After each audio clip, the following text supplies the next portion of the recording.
Salut à tout le monde et bienvenue dans cette formation axée sur Excel. C'est une quatrième qui est juste les dimensionnements des réseaux épais, eau pluviale, eau isée, mais aussi on va parler des réseaux unitaires ainsi que de bassins de pollution de retenue. Il y a éventuellement d'autres feuilles qui ont relation aux différents tableaux, différentes données, différents coefficients, différents rapports que nous aurons à utiliser dans cette formation et que vous allez voir comment on les utilise. Les buts que vous puissiez faire usage de ces tableurs pour essayer de faire les dimensionnements des eaux pluviales, des eaux isées, des réseaux unitaires ainsi que de bassins de pollution retenus. Alors sans plus tarder, on va aller dans le vif du sujet. On va commencer d'abord par les eaux pluviales. Après les eaux pluviales, on passe aux eaux isées, réseaux unitaires ainsi que le bassin de pollution. Eaux pluviales. Premièrement, d'abord, nous devons choisir la région. La région va nous permettre de déterminer un certain nombre de paramètres. Par exemple, on voit carrément dans les tableaux 1. Dans les tableaux 1, nous avons les différentes régions. Les différentes régions en soi sont utiles dans la période de retour retenue. Donc, pour retenir une période donnée, et la période de retour retenue est fonction de la région dont on choisit. Et beaucoup d'autres paramètres tiennent compte de la région. Alors, la pente de bassin est comprise entre 2 et 50 mm par mètre, selon la situation topographique que vous avez de votre réseau. Il y a la surface de base, la surface du bassin limitée à 2 millions de mètres carrés dans des 5 hectares et la vitesse de coulement maximale est de 4 mètres par seconde. En cas d'érosion, c'est le cas le plus en soi le plus défavorable. Alors, les données de l'étude pour les cas des eaux pluviales, nous avons d'abord les types de collecteurs. Les types de collecteurs, nous faisons le choix du type de collecteur. Vous êtes en train de faire les dimensionnements des eaux pluviales. C'est à vous de savoir quel est le collecteur qui va collecter. Est-ce que nous voyons ici dans le tableau 4, est-ce que ce sont des fossés à parois en herbe, ce sont des fossés à parois en terre, ce sont des canaux en maçonnerie, des conduites en béton, des conduites en fibre, ciment, des conduites en fonte ou en grès, ou carrément des conduites en PVC. C'est à vous de savoir quel est les types de collecteurs que vous êtes en train d'utiliser. Dans ces cas de figure, il s'agit de conduites en béton. Il s'agit de conduites en béton. Les conduites en béton, le choix du type de collecteur nous permet de choisir les coefficients de Manning-Strickler. Alors, on va venir ici dans les tableaux. Selon, par exemple, pour notre cas de figure, il s'agit de conduites en béton. Automatiquement, les KS qui est les coefficients de Manning-Strickler 75. C'est les cas ici de 75. La longueur maximale de cheminement par rapport à l'exutoire. Ça, ce sont les éléments de données topo. Vous avez l'endroit où vous avez mis votre collecteur. Vous savez la longueur maximale des cheminements par rapport à l'exutoire, donc du point du collecteur jusqu'à l'exutoire. L'exutoire, c'est le lieu des collectes des eaux, entre autres les taluègues, peut être l'exutoire ou carrément un cours d'eau qui est juste dans les parages dans lesquels les collecteurs ramènent les eaux. Vous allez savoir la longueur maximale, donc du point du collecteur jusqu'à l'exutoire que vous allez mettre là. Pour ces cas de figure, on a mis 400 mètres par exemple. C'est juste un exemple en guise d'exercice. Il y a ici la pente moyenne de bassin. La pente moyenne des bassins, elle sur la somme. Normalement, la pente moyenne de bassin varie entre 2 et 50.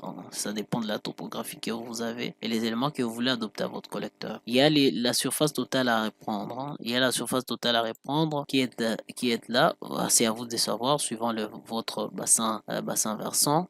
Vous savez la surface des retenues, la surface à reprendre de votre collecteur. Souvent, on prend carrément la surface du bassin versant et puis on met ça en hectares, la surface. Souvent, on étudie d'abord les bassins versants. On délimite les bassins versants. Après avoir délimité les bassins versants, vous allez avoir la surface totale. Parce qu'en délimitant les bassins versants, vous aurez la ligne de collecte. Vous saurez un endroit, les taluègues, vous saurez un endroit où vous allez placer votre collecteur pour ramener à l'exutoire. Vous avez la surface totale revêtue. La surface totale revêtue, donc suivant votre donnée topo, vous savez quelle est la surface à répandre et quelle est la surface revêtue. Alors, après avoir fait toutes ces études, les résultats de ces études donnent ce qui suit. D'abord, le coefficient des ruissellements théoriques, qui est le rapport entre la surface totale revêtue et la surface totale à reprendre. C'est ce qui nous donne le coefficient de ruissellement théorique, qui est une valeur comprise entre 0,2 et 1. Pour ces cas de figure, nous avons ça. Le coefficient de ruissellement qui dépend du terrain. le coefficient de ruissellement qui dépend du terrain dans le tableau 5. Si on vient ici, on regarde le tableau 5, on doit savoir la zone dans laquelle nous sommes pour savoir quel est le coefficient du terrain que nous devons adopter. Donc, c'est à vous de savoir, hein, à vous de savoir c'est quel type de terrain. Par exemple, pour ces cas de figure, on s'est dit, bon, il s'agit de pavillonnaires denses, 350 à 500 mètres carrés. Donc, nous avons un coefficient 0,4 par exemple. Par exemple, c'est à vous de savoir la zone. Et vous venez dans ce tableau ici, ne vous en faites pas, ces fichiers, on va mettre ça dans la barre de description, où vous aurez à les télécharger et faire le dimensionnement des eaux pluviales ainsi que des eaux usées, des réseaux unitaires et des bassins de pollution. Après cela, nous avons le coefficient d'allongement, qui n'est rien d'autre que la longueur maximale des cheminements par rapport à l'exutoire, divisé par la racine carrée de la surface totale à reprendre. Vous avez le coefficient d'allongement. Il y a le coefficient correctif. Le coefficient correctif qui est fonction, bon, vous voyez, tableau 2, hein, à la période des 10 ans, nous avons un coefficient correctif 0. Avec 0, b égale à 0,59. Et nous avons ça, si on vient dans le tableau 2, nous avons dans la région 1, nous avons ce coefficient b. B, il est là. B, c'est 0,59 et c'est là ce qui a permis de calculer cet élément dans cette partie ici. Alors, après ça, nous avons les débits d'orage brut. Les débits d'orage brut, c'est aussi important parce que ces débits d'orage brut, les débits d'orage corrigés, on va les utiliser en cas de bassin. Vous voyez, ça revient encore ici pour les cas de bassin et ça revient pour les cas de réseau unitaire. Pour les cas de réseau unitaire, ça revient aussi. Donc, même quand on est en train de faire un réseau unitaire, on est carrément obligé d'abord de calculer les débits d'orage corrigés. Pour ces cas de figure, nous avons ça, les débits d'orage bruts. Il est là la formule. La formule, elle est là. On la place seulement ici. La même formule là, on la place là et on a juste les valeurs. Nous avons les débits d'orage corrigés, ça c'est brut, les débits d'orage corrigés, et cela nous permet de trouver les diamètres du collecteur, parce que l'objectif c'est faire un dimensionnement. Hein.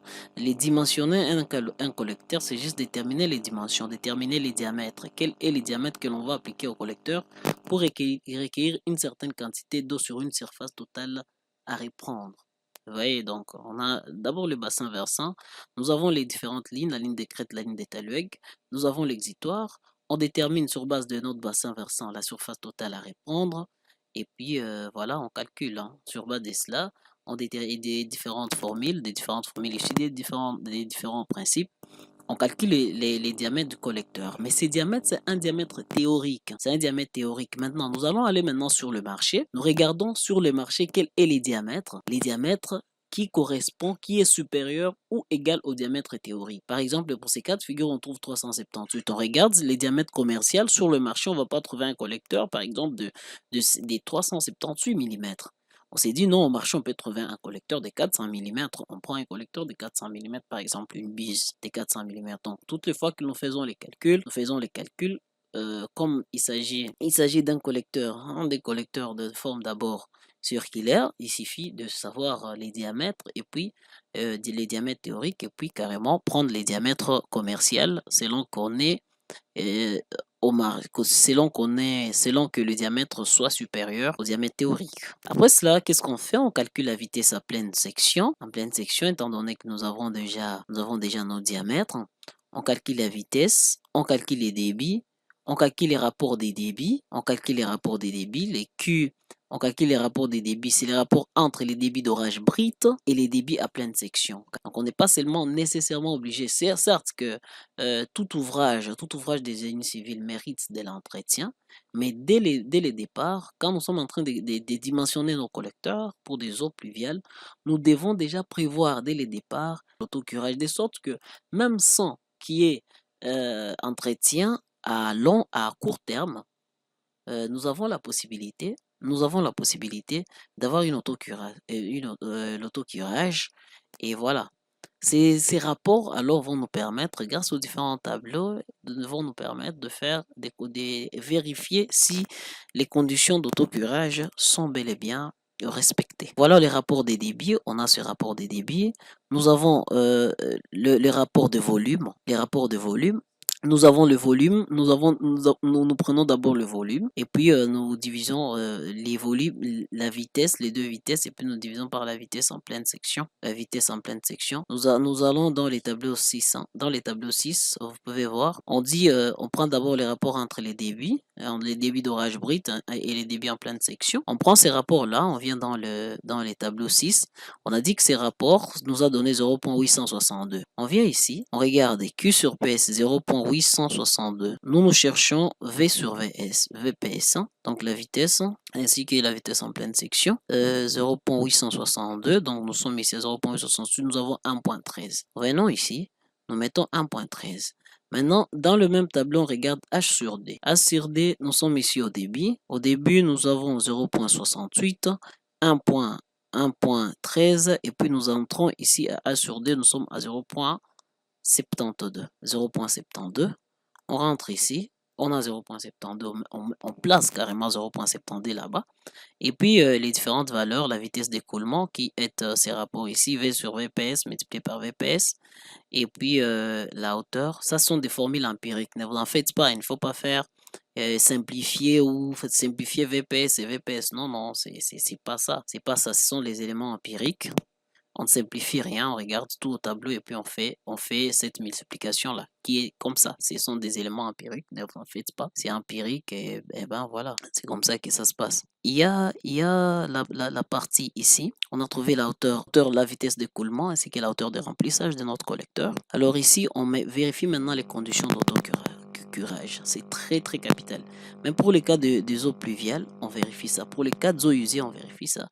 Mais aussi pour les cas de réseau unitaire. On va faire une brève explication de réseau unitaire. C'est quoi en soi les réseaux unitaires? On va bel et bien comprendre. Alors pour les cas des eaux pluviales, pour les cas des eaux pluviales, on prend la première condition. La première condition, il faut que la vitesse d'écoulement soit supérieure à 1 mètre par seconde. On a vu que la vitesse d'écoulement est supérieure à 1 automatiquement parce que nous sommes à 1.14. C'est supérieur. C'est OK, c'est que c'est vérifié.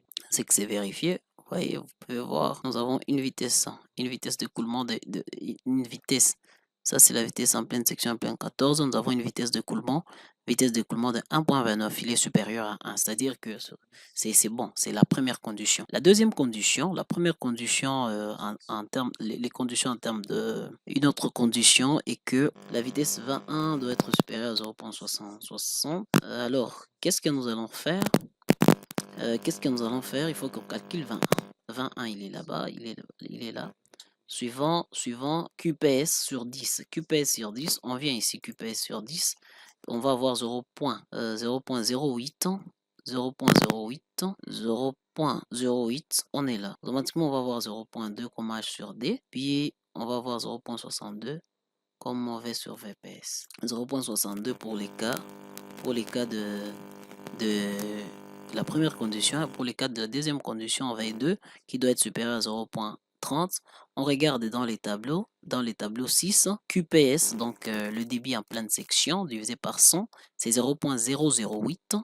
On vient ici, dans les tableaux 6, on regarde 0.008, 0.007, il est là. On prend donc 0.013. 0.013, nous sommes à 0.8 sur H sur 2, mais nous sommes ici à 0.07. Nous sommes à 0.29. C'est pas 0.01, 0.07. C'est beaucoup plus mieux de prendre ces rapports entre les débits beaucoup plus faibles que celui-ci. On a 0.29 automatiquement. Grâce à cela, on peut faire les éventuels calculs qui nous permettent de trouver V2. V2 qui doit être supérieur à 0.3. C'est vérifié. C'est-à-dire que nous avons cette section. C'est une section qui est bonne. C'est une section qui est bonne et qui nous permet d'avoir des conditions d'autocurage. C'est très capital. Pour les eaux usées, les types de collecteurs, nous avons le conduit en béton, en fibre et ciment, en fonte, en grès, en PVC. Pour ces cas de figure, nous sommes, et c'est une conduite en PVC. C'est un exemple. Tout dépend du choix des types de collecteurs que vous choisissez. Pour ces cas de figure, c'est une conduite en PVC. Nous prenons alors le coefficient de rugosité. Le coefficient de rugosité de Manning qui dépend du type des collecteurs. Par exemple, pour ces cas de PVC, c'est 100. Vous pouvez voir dans les tableaux 4, comme on l'a fait pour les cas des eaux pluviales. Alors, on a, par exemple, pour les cas de conduite en PVC, c'est 100, comme le coefficient de Manning-Strickler. Alors que pour les cas de conduite en béton, les cas, c'est 75. On a juste pris ça en guise d'exemple, hein, des collecteurs des eaux usées. Alors, pour les cas de la population, on prend maintenant la population à reprendre. Nous devons tenir compte de la population à reprendre. Par exemple, ici, pour ces cas ici des eaux usées, parce que ce sont de ménage, ce sont des eaux de ménage. On prend par exemple une utilisation, bon, je prends 2000, hein, 2000 habitants. 2000 habitants, la pente moyenne de pose de canalisation est de 5 mm par mètre. Et puis la consommation moyenne d'eau par habitant par jour de 170, bon, prenons 180 litres par jour par habitant. 100 litres, hein. Prenons 100 litres par jour par habitant. Si on prend 100 litres par jour par habitant, c'est un dimensionnement. C'est un dimensionnement. Normalement, ces données, ce sont des données qui sont prises, sont des données qui sont prises sur base des statistiques. C'est sur base des statistiques, sachant que pour chaque habitant pour tel contraint doit consommer combien de litres d'eau par jour. Par exemple, pour ces cas de figure, on dimensionne maintenant le collecteur des eaux par rapport aux cas les plus défavorables. On suppose que chaque habitant consomme 100 litres par jour par habitant pour les eaux usées. Il faut aussi faire attention de ne pas surdimensionner, parce que si vous commettez une erreur en termes de nombre d'habitants par jour, vous risquez de surdimensionner votre collecteur. Le collecteur sera trop grand inutilement et ça va coûter cher inutilement, parce qu'après tout ça, après que nous ayons dimensionné, il faut nécessairement maintenant faire la quantification et proposer un prix par rapport à tout ce qu'on a fait comme études. Ça, ici, nous nous concentrons sur les études. Et dans cette session de formation, on va juste se concentrer sur les études. Il y a sur notre chaîne une vidéo qui parle des différents, comment on peut faire le maîtrise sur Excel, tout ça. On va mettre ça dans la barre des descriptions. C'est dans le playlist Excel et BTP. Sur notre chaîne, vous allez retrouver toutes les vidéos qui concernent Excel et le BTP. Alors, on prend maintenant les résultats. Après avoir déterminé la population à reprendre, la pente moyenne de pose de canalisation, la consommation moyenne d'eau par habitant et par jour, qu'est-ce que vous allez faire? On va maintenant voir les résultats. Les résultats qui est base des éventuelles formules. Nous avons les débits moyens, qui est juste le nombre, la population, on prend ça, la population, les CE divisé, carrément, on prend la population divisée par les CE, c'est les débits moyens, c'est les nombres d'habitants, la population à répondre, divisé par les coefficients moyens d'eau par habitant par jour, c'est ça le débit. Et puis le coefficient de pointe, il est là, la formule elle est là, on a ce coefficient, nous avons les débits de pointe, nous avons le débit de pointe, donc les débits avec lesquels on va calculer, les débits avec lesquels on va calculer les diamètres théoriques du collecteur. Alors nous avons les diamètres théoriques du collecteur qui est calculé comme ça, et puis nous choisissons, comme pour les cas des eaux pluviales, nous choisissons un diamètre dont la section respecte les éléments que nous avons sur le marché. Par exemple, nous pouvons trouver que sur le marché, nous n'avons pas des 100 mm, nous avons 300. Carrément, ce sont les éléments que l'on va utiliser. Si le marché n'a pas trop d'ampleur, si le marché il est de grande ampleur, de grande envergure, nous serons obligés nous-mêmes de fabriquer les collecteurs. Si ce sont de bus, on fabrique des bus carrément qui respectent ça pour être beaucoup plus économique. Mais dans la plupart des cas, on se fie souvent aux sections commerciales, aux différentes sections commerciales, parce que 117, c'est une section théorique, on se fie aux sections commerciales. Après cela, comme dans les cas des eaux pluviales, on vérifie toujours les conditions d'autocurage. Alors, nous avons d'abord les conditions en pleine, la vitesse en pleine section, dont la formule elle est là. C'est une formule connue, hein. C'est une formule vraiment connue dans les calculs, dans les dimensionnements des canalisations, donc l'assainissement, dans les dimensionnements de canalisation, c'est ça la formule de la vitesse en pleine section. La condition de la vitesse en pleine section doit être supérieure à 0,7, c'est le cas. On prend les débits en pleine section et puis on fait le rapport entre les débits moyens et les débits en pleine section qui nous donne cet élément ici. Après ça, on trouve les rapports H sur D. Après avoir trouvé QM sur QPS, on trouve cet élément. Le rapport des débits, on a le rapport des débits qui est les rapports des débits qui est les rapports entre les Q ici. Le Q n'est rien d'autre que le débit moyen. Les débits moyens divisé par les débits en pleine section. On a ça et sur base de notre tableau 6, on a les débits moyens. Sur base de notre tableau 6, on prend Q sur QPS nous donne H sur D. H sur D, et c'est là, après avoir trouvé H sur D, on vérifie maintenant si H sur D est supérieur à 0.2. On trouve que H sur D est supérieur à 0.2, c'est une condition. La deuxième condition est vérifiée. On passe maintenant à la troisième condition. On prend les rapports de volume. On essaie de voir le volume. Quand on parle de volume, on voit les débuts. Les volumes on voit les débuts. Voilà. On prend les rapports entre les débits moyens et les débits en pleine section. Grâce à ce rapport, on trouve le rapport entre la vitesse moyenne et la vitesse en pleine section. Après, nous avons la vitesse d'écoulement. Nous avons la vitesse d'écoulement pour le 2 dixième, pour le 2 dixième de D. Nous avons cette formule, la formule qui est là, qui nous permet en soi, de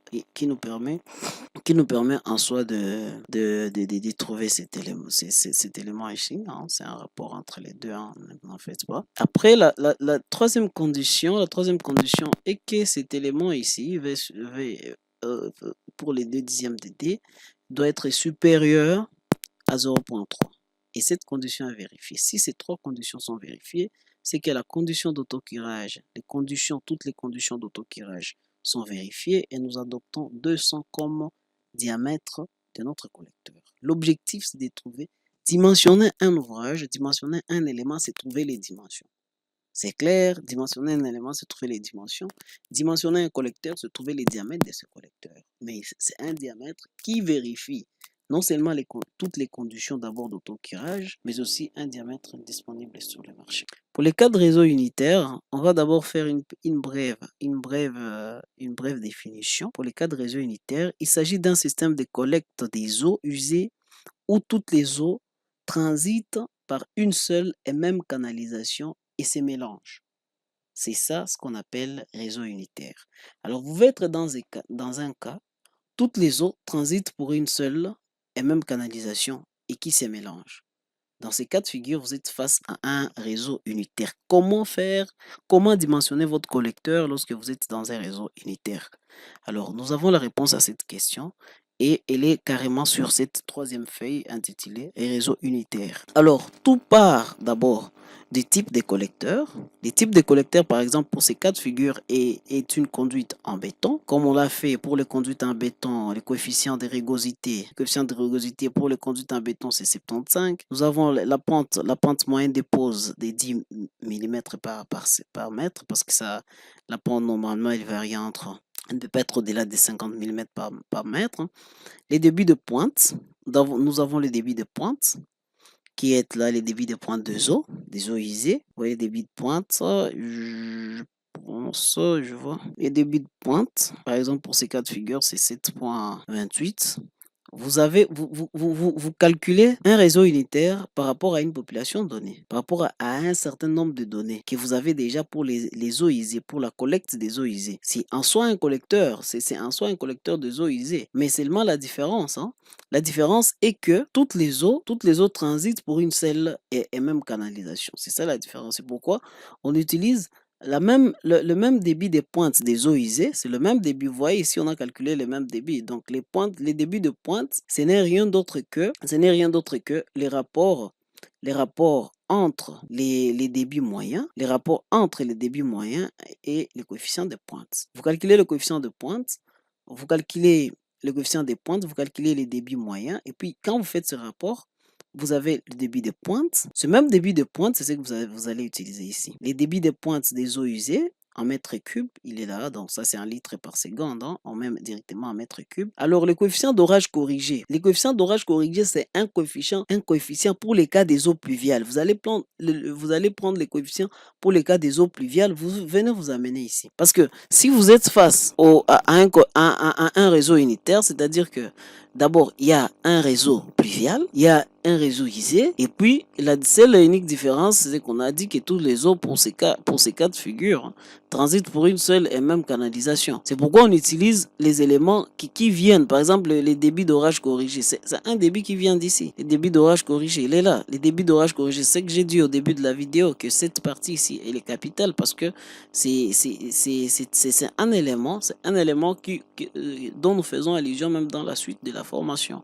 Par exemple, pour les cas des débits d'orage corrigés qui est le produit entre Q et M. Entre Q et M, M n'est rien d'autre qu'un coefficient correctif.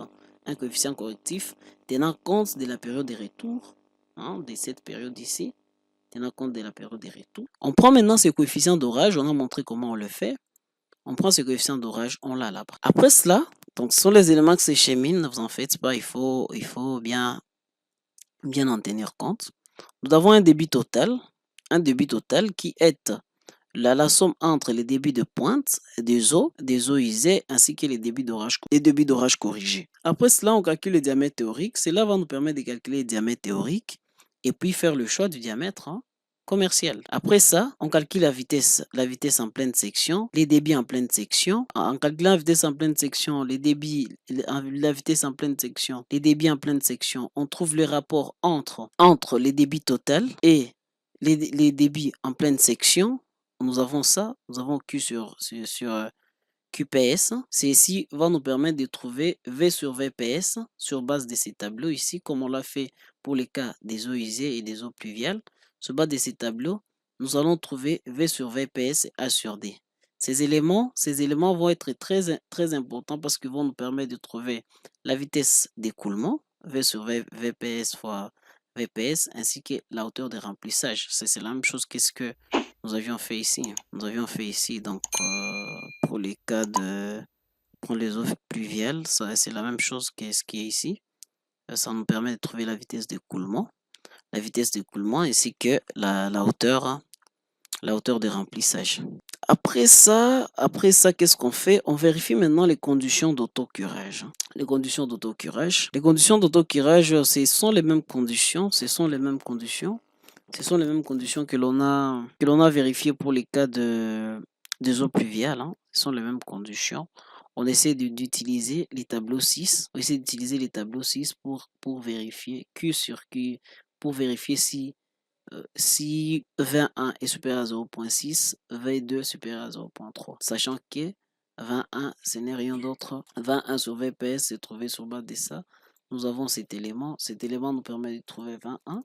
Le produit entre VPS et 21 sur VPS 1. Voilà, c'est au fait ça. Ça, c'est la même chose que ce que nous avions fait pour les cas des eaux pluviales. C'est la même chose pour les cas de réseau unitaire. Après ça, on trouve que ici, c'est non vérifié. Carrément, c'est non vérifié. Donc 400 avec 400, c'est non vérifié. 400, si on prend 600. Des 600, on vérifie. Mais est-ce que 600, on peut prendre même 500? 500, on peut trouver 500 mm. 500 mm, c'est vérifié. 450, on en peut en trouver aussi, non? C'est vérifié, mais 400, ça n'a pas vérifié. 400, c'est non vérifié. 400 carrément, c'est non vérifié. C'est non vérifié parce qu'on est à 0.29. 0.29 fois inférieur à 0.30. Donc il faut carrément 500. Tout va dépendre des diamètres qui sont sur le marché. 500. Automatiquement, c'est vérifié. Voilà, on peut passer maintenant au dernier point qui est de bassin de pollution. Ici, ce qui va beaucoup nous intéresser, c'est ici. Le reste ici, ce ne sont que des formules, pour les cas des intensités critiques, pour les cas des temps de concentration. Quelles sont les données? Les données, d'abord la population à reprendre, on prend 2000 habitants, la consommation moyenne, je prends 170 litres, les débits de drainage permanent de 10 litres par seconde, la surface totale à reprendre, nous devons savoir la surface du bassin versant, et puis on exprime ça en hectares. Les coefficients de ruissellement selon les caractéristiques du terrain, tableau 5. Si on prend les tableaux 5, voilà. Tableau 5, les coefficients de ruissellement. Les coefficients de ruissellement est fonction du terrain sur lequel on est en train de travailler. Par exemple, pour ces cas de figure, laisse-moi voir. Pour ces cas de figure, on a pris C égale à 0.6, c'est-à-dire que nous sommes dans un cas, dans les tableaux 5, hein, fonction de ce qui nous sommes sur un centre de petite ville 100 à 150, hein. Si nous sommes dans une petite ville, bon, c'est de cette façon dont on détermine le coefficient de ruissellement. Donc, il faut avoir une précision là-dessus par rapport à la zone, par rapport au terrain sur lequel vous êtes en train de travailler pour avoir le coefficient de ruissellement. Alors, après avoir eu le coefficient de ruissellement, vous prenez alors la pente moyenne du bassin versant. Vous avez une pente moyenne du bassin versant, ça doit être inférieur à 50. Vous avez les diamètres du collecteur aval, parce que ça, c'est un bassin de pollution, c'est-à-dire des retenues. Vous avez les diamètres du collecteur aval, la pente des postes du collecteur aval, les coefficients KS. Le coefficient KS n'est rien d'autre que le coefficient de Manning-Strickler, qui est fonction du tableau 4, hein, du type de collecteur. Ici, pour ces cas de figure, on peut prendre KS égale à 100, c'est du béton. Carrément, c'est du béton. On prend 4. Hein. KS égale à 100, c'est PVC. Non. C'est pas du béton, 100 c'est PVC. C'est PVC. Après les résultats sur base des différentes formules, nous calculons les débits des eaux usées, les débits des temps secs, les débits de pluie critiques, les débits critiques résultants. Il y a toutes les formules ici. Les débits aval admissibles, les débits pluviales, l'intensité critique de pluie retenue, en aval et retenue, les temps de concentration, les facteurs alpha T, et puis le volume relatif du bassin. Les facteurs alpha T en fonction du tableau 8. On n'a pas encore vu ces tableaux, hein, CT8. Laisse-moi vous montrer ça. CT8, il y a cette courbe. Il y a le courbe de détermination du facteur alpha T. Alpha T, il est là. Il essaie de choisir, donc c'est sur base des calculs, hein, on lui fait les calculs. Par exemple, pour ces cas, je prends juste les cas alpha T. On dit alpha T égale à 1,58. Il est fonction des TC. Il est fonction du temps de concentration. On sait de regarder temps de concentration pour ces cas de figure, par exemple. Pour notre cas, les temps de concentration, les 19 minutes. On vient ici, on regarde. Nous sommes à 20 minutes, donc nous pouvons avoir un coefficient égal à 1,63. On vient ici, on regarde ici. Nous avons alpha 1,58, c'est-à-dire on a fait une interpolation entre les deux.